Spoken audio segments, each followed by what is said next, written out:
Hello दोस्तों, मैं एक कहानी सुनाने जा रही हूँ। मेरा कहानी को कृपया पूरा सुनिएगा। पूरा सुनिए, सुनने से ही ज्ञान मिलेगा। आधा सुनने से इसमें ज्ञान नहीं है। देखिए, अपना पुत्र हो या पिता माता हो, तभी लगाव रहता है जब पुत्र कोई अच्छा बने, लायक पुत्र रहे तो लगा रहता है। और नालायक बनता है ना तो माता पिता को भी नफरत हो जाता है। ऐसा बच्चा को भी अपना नहीं मानता। तो चलिए कहानी को शुरू करते हैं। एक राजा रानी थे और राजकुमार। तो एक राजकुमार जब हुए तो राजा बोले हम राजा हैं। तो राजा तो कुछ भी कर सकते हैं, वो राजा है। तो राजकुमार स्कूल नहीं जाएंगे, हम घर में गुरु बुला के शिक्षा देंगे, गुरु शिक्षा। तब राजा क्या किए कि घर में गुरु बुलाए, मास्टर राजकुमार को पढ़ाने के लिए। तो मास्टर पढ़ा रहे हैं, राजकुमार दिमाग में ले ही नहीं पा रहे हैं, वो पढ़ रहे हैं फिर भूल जा रहे हैं। तो राजा बोले नहीं। राजा फिर अपना बेटा से पूछते थे कि पढ़ाई के बारे में,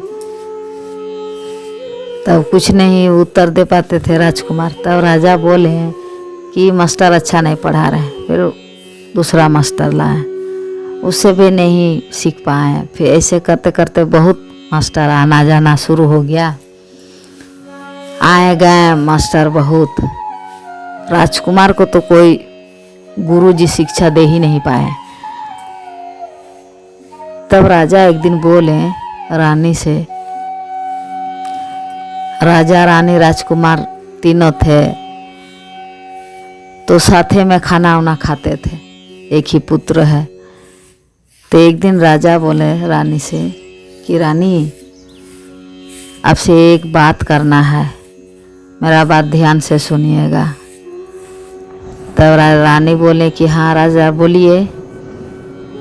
अब राजा है, आप जो बोलेंगे रानी वही ना करेंगी, तो आप बोलिए क्या बोल रहे हैं। तब राजा बोले कि देखिए रानी,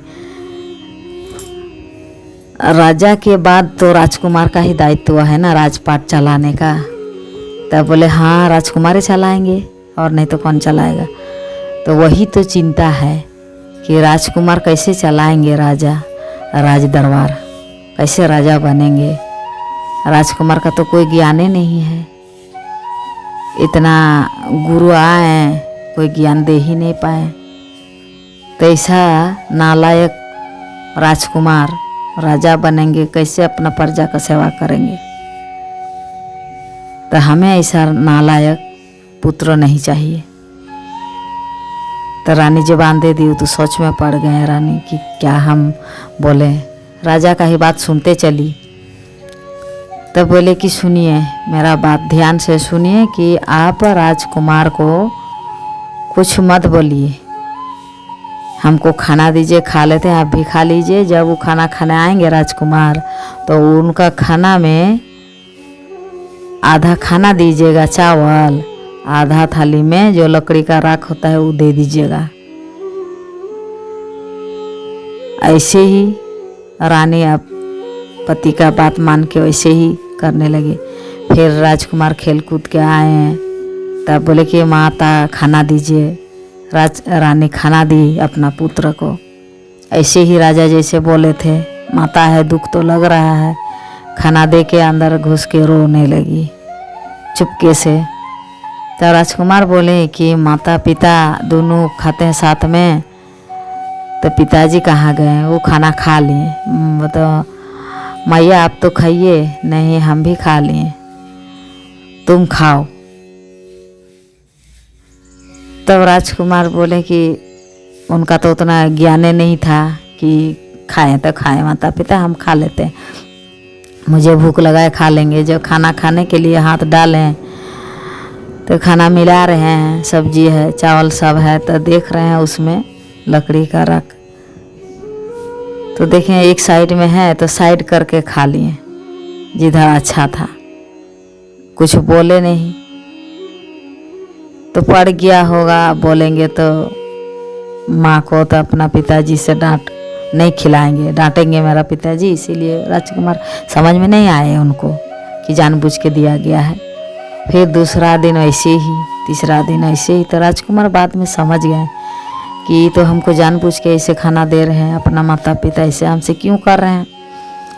तब अपना माता को बोलने ही जा रहे थे कि माता जी, माता यहाँ, मैया यहाँ आइए ना,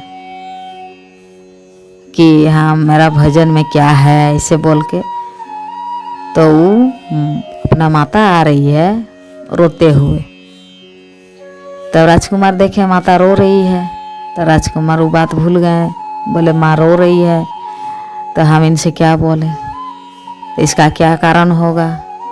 राजकुमार सोच में पड़ गए कि मेरा पिताजी भी हमसे बात नहीं करते हैं, भेंट भी नहीं करते हैं, कभी पिताजी से मुलाकात भी नहीं होता है, वो कब कहाँ जाते हैं राजकुमार को कुछ नहीं पता। कभी जैसे लाड़ प्यार पहले करते थे कुछ नहीं करने लगे।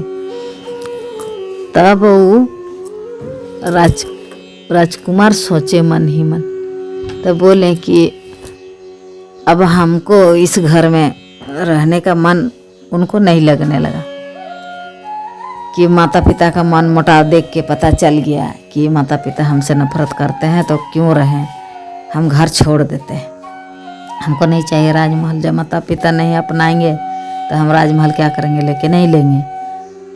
तब राजकुमार अपना जो है कपड़ा लता गठरी बांधने लगे, मोटरी बांधने लगे। तब उनकी माता घर से निकली। राजकुमार को लगा कि मेरा माँ बोलेगी कि मत जाओ, परंतु हुआ नहीं। माता उनको एक अंगूठी निकाल के दी कि लीजिए राजकुमार, आपको कहीं भूख लगे तो इसको बेच के आप पेट भर सकते हैं, खाना खा सकते हैं। तब राजकुमार सोचे कि हमारा जो निर्णय है तो सही था, कि माता हमको रोक नहीं रहे, हमको दे रही, तो हमको तो निकल जाना ही ठीक है। माता पिता यही चाहती है ना, पिताजी भी यही चाहते हैं, माता भी यही चाहती है, तो हम निकल जाते हैं। तो वही अंगूठी लेके राजकुमार निकल गए। वहाँ से निकल गए, चलते चलते चलते बहुत दूर चल गए, अपना राज्य से बाहर चल गए। फिर एक जंगल में घुसे, जंगल जाने लगे तो उनको प्यास लग गया। राजकुमार को पानी प्यास लग गया। अब राजकुमार कहाँ पानी मिलेगा उनको, देख रहे हैं इधर उधर जंगल ही जंगल है, गांव घर नहीं दिखाई दे रहे हैं, तो हम कहाँ किससे पानी मांगे। फिर राजकुमार सोचे कि चलते हैं, रास्ता में आगे चल के कहीं तालाब कुआं कुछ तो मिले। चलते चलते चलते जाते जाते बीच जंगल में जब गए तो वहाँ देख रहे हैं एक कुआं है, बाल्टी रखा हुआ है, रस्सी सब है। तो राजकुमार जल्दी जल्दी चलने लगे कि वहाँ जाके हम पानी उठा के अपना प्यास बुझा लेते हैं, इसके बाद तो कोई ठिकाना नहीं, चलना ही पड़ेगा हमें। तब गए जैसे कुआं के नज़दीक, कुआं के निकट गए, वहाँ जाके अपना बाल्टी कुआं में उतारे पानी पीने के लिए। तो देख रहे हैं कि 3 ठो उसमें गिरा हुआ है, 2 जानवर है, 1 आदमी है, एक नाग है, एक बाघ है, 1 आदमी है। तो जैसे बाल्टी उतारे तो जो आदमी जो था वो आदमी रस्सी पकड़ के उठ गया, वो अपना रास्ता चल गया जंगल की ओर। फिर दोबारा जो बाल्टी उतारे हैं राजकुमार तो शेर उठ गया। तो शेर उठने के बाद उसको कुछ किया नहीं, वो शेर अपना रास्ता चल गए, वो भी जंगल की ओर चले गए। तो बाद में फिर 3 बार जो बाल्टी उतारे तब नाग बोल रहे हैं कि मेरा तो हाथ पैर नहीं है, थोड़ा अस्थिर से मानव कोई भी है, बाल्टी नीचे रखिए, हम अपना रस्सी में लपटा के उठेंगे ना, मेरा हाथ पैर तो है नहीं। ऐसे सतयुग का कहानी है, सांप जीव जंतु सब बातें करते थे। तब ऐसे ही राजकुमार बाल्टी नीचे उतरल है, कुछ देर तक वो अपना रस्सी में लपटा के फिर उठ गए। सांप भी उठ गया। तब बोले नागदेव राजकुमार से कि वो दोनों जो उठाए दोनों को आपको क्या बोले? तब बोले नहीं, हमको तो कुछ नहीं बोल के गए, कुछ नहीं बोले, दोनों कुछ नहीं बोले, आदमी भी नहीं बोले, नहीं कुछ नहीं बोले, कोई कुछ हमको बोल के नहीं। जैसे उठे अपना अपना रास्ता जंगल की ओर चले गए। तब नागदेव जो थे वो बोले कि चलो तुम बहुत बड़ा एक कर्म करके जा रहा है, कभी तुमको ज़रूरत पड़े तो याद कर लेना। तब बोले कि तुम कौन हो?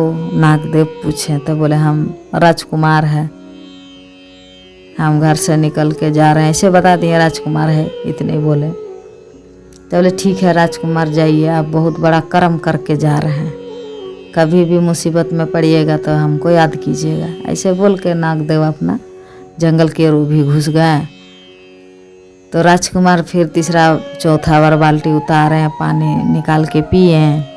इसके बाद पी के और आगे चलने लगे। चलते चलते जैसे कि जंगल पार करके गए, दूसरा राज्य में चल गए, धर्मराज के राज्य में चल गए। उस राजा उस जगह का राजा धर्मराज थे। वो धर्म विचार करते थे सबको। तो वही धर्मराज के राज दरबार तरफ चलने लगे। तो वहाँ जाने के बाद एक ठो झपड़ी उनको नजर आया। तो बोले कि चलिए झपड़ी में, अब तो पानी पी लिए, तो अब भूख लगने लगा, तो वहीं देखते हैं कुछ खाना मिले। तो वो दुकान था चाय नाश्ता का, खाने का सामान था। तो जाके राजकुमार भर पेट खा लिए, भर पेट वो दुकान में खा लिए, ढाबा में। खाने के बाद अब राजकुमार के पास तो कुछ है ही नहीं देने के लिए। तब राजकुमार क्या किए, वही माता अपना अंगूठी जो दिए थे वो अंगूठी दुकानदार को दिए राजकुमार कि लीजिए, सो मेरा पास तो पैसा है नहीं, इसको रखिए, आज जो होगा आप जो खाएं उसको काट के हमको दे दीजिए, रुपया पैसा जो होगा हमको दीजिए और इसको रखिए। तब दुकानदार देखें चमकता हुआ अंगूठी कि इसका कितना कीमत होगा मुझे तो नहीं पता। तो राजा के पास चलते, धर्मराज धर्म विचार करेंगे तो उन्हीं के पास चलते। तब दुकानदार चले गए धर्मराज के पास। धर्मराज को बोले कि राजा साहब देखिए, मेरा ढाबा में कोई आए हैं राही, खाना खा लिए भर पेट, ये अंगूठी दिए हैं, तो इसका कीमत आप दीजिए हमको, कितना होगा अंगूठी रखिए, हमको अंगूठी हम लेके क्या करेंगे, हमको पैसा चाहिए। तो राजा अंगूठी देख रहे हैं, तो वो अंगूठी बेचने के बाद उसका कीमत होगा 7 राजा का धन है। 7 राजा का धन बिकेगा तो अंगूठी कोई खरीद पाएगा। तो देखिए दोस्तों, धर्मराज जो बोलते हैं ना, धर्म कर्म, अपना धर्म भी भूल जाते हैं लोभी लालच से। तो धर्मराज के मन में आए कि इतना बड़ा, इतना दौलत मान अंगूठी कौन लाए। तब सर सिपाही को भेजें कि जाके देखिए। तो और दुकानदार को डांटने लगे। तो बोले नहीं, मेरे ढाबा में कोई आदमी है, तो जाके देखिए तो उस आदमी को कहाँ से चुरा के लाए। तब सर सिपाही, राजा का आज्ञा है, सर सिपाही गए, जाके राजकुमार को पकड़ के लाए। तब बोले धर्मराज बोले तुमको अंगूठी कहाँ मिला? तब बोले मेरा माता दी है। मानबे नहीं कर रहे हैं धर्मराज। उसको इतना मार पीट मिला, राजकुमार को मारने लगे कि बांधिए, मारिए, पीटिए, ये झूठ बोल रहे हैं, अपना माता देगी कौन है नहीं है, ये तो चोर है, किसी के घर के चोरा के लाए हैं, ये आज नहीं तो कल जरूर बताएंगे। इतना उसको राजकुमार को दंडित देने लगे कि बात बताएंगे सही। राजकुमार जो सही है वही बता रहे हैं, धर्मराज को तो वो मंजूर नहीं, वो तो चोर बोल के उनको मार रहे हैं राजकुमार को।